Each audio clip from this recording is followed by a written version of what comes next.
(2022년 12월 20일) 믿음의 사람들 이야기를 시작합니다. 우리가 이 땅에 복음을 전하기 위해 하나님께서 세우신 여러 믿음의 사람들을 알아가면서 나의 신앙은 어떠한지 다시금 돌아보는 귀한 시간 되시길 주님의 이름으로 축복하고 소망합니다. 오늘 50번째 시간 우리가 나눌 믿음의 사람은 영국 감리교 창시자 존 웨슬리 목사입니다. 1703년 영국 성공의 사제인 사무엘 웨슬리와 수잔나 웨슬리 사이에서 15번째 아이로 태어난 존 웨슬리는 어렸을 적부터 어머니인 수잔나로부터 신앙적인 영향을 많이 받으며 자랍니다. 1720년 17살의 나이로 옥스퍼드 대학에 입학한 존 웨슬리는 학문을 좋아했으며 고전에 대한 지식 역시 해박했습니다. 그리고 무엇보다 성실했습니다. 학자 및 교수의 길을 걸어가기에 충분한 인재였으나 존 웨슬리는 성공의 사제가 되기로 결정합니다. 그래서 그는 옥스퍼드 대학에서 신학을 공부하며 목회 사역을 위한 과정을 밟아갑니다. 특별히 그의 동생인 찰스 웨슬리와 같은 뜻을 지닌 청년들과 홀리클럽이라는 소그룹을 만들어 함께 성경을 공부합니다. 이들은 성경에 제시되어 있는 방법에 따라 기도하고 말씀을 묵상하며 나아갔습니다. 사람들은 그들의 모습을 보고 메소디스트, 곧 규칙주의자라는 별명으로 부르게 됩니다. 이후 그가 29세가 되던 1735년에 인디언 선교의 길이 열렸고 그는 복음을 전하기 위해 시몬소를 타고 조지아주로 가게 됩니다.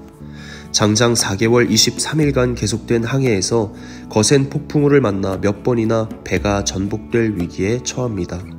이때 웨슬리를 포함한 영국인들은 죽음의 공포 속에 두려움을 떨고 있었습니다. 그런데 함께 배에 탄 모라비안 교도들은 폭풍우가 몰아쳐도 무릎을 꿇고 기도하는데 그들의 얼굴에는 죽음에 대한 두려움이 아닌 평안이 가득했습니다. 존 웨슬리는 이후 모라비아 교인들의 지도자인 슈팡겐베르크와 깊은 교제를 나누며 많은 영향을 받게 됩니다. 특히 그는 슈팡겐베르크와의 대화를 통해 자신이 그동안 주를 향한 고백을 그저 의미 없이 내뱉고 있었으며 하나님의 자녀라는 믿음의 확신을 갖고 있지 못했음을 깨닫게 됩니다.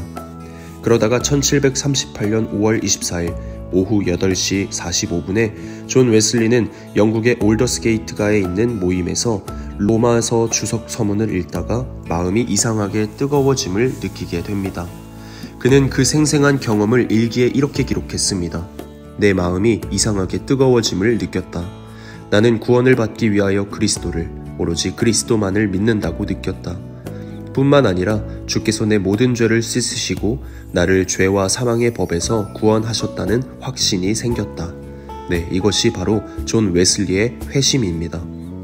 회심 이후 그는 온 세계는 나의 교구다 라고 믿고 하나님의 말씀을 필요로 하는 사람들과 도움이 필요한 사람들이 있는 곳이라면 어디든지 달려가 설교하고 도왔습니다.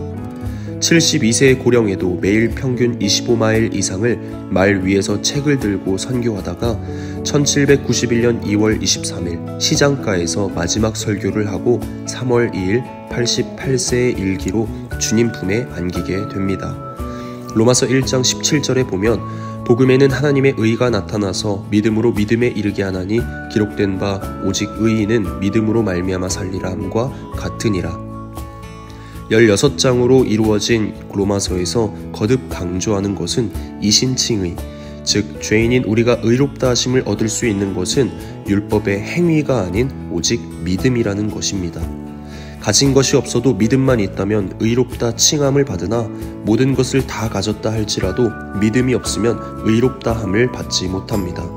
존 웨슬리는 죄와 사망의 법에서 구원하신 그리스도를 향한 믿음의 확신을 가지고 할 수 있는 한 모든 수단과 방법을 동원하여 선을 행하며 나아갔습니다. 영국 웨스트민스터에 있는 웨슬리 형제 기념비에 보면 The best of all is God is with us 라고 기록되어 있습니다.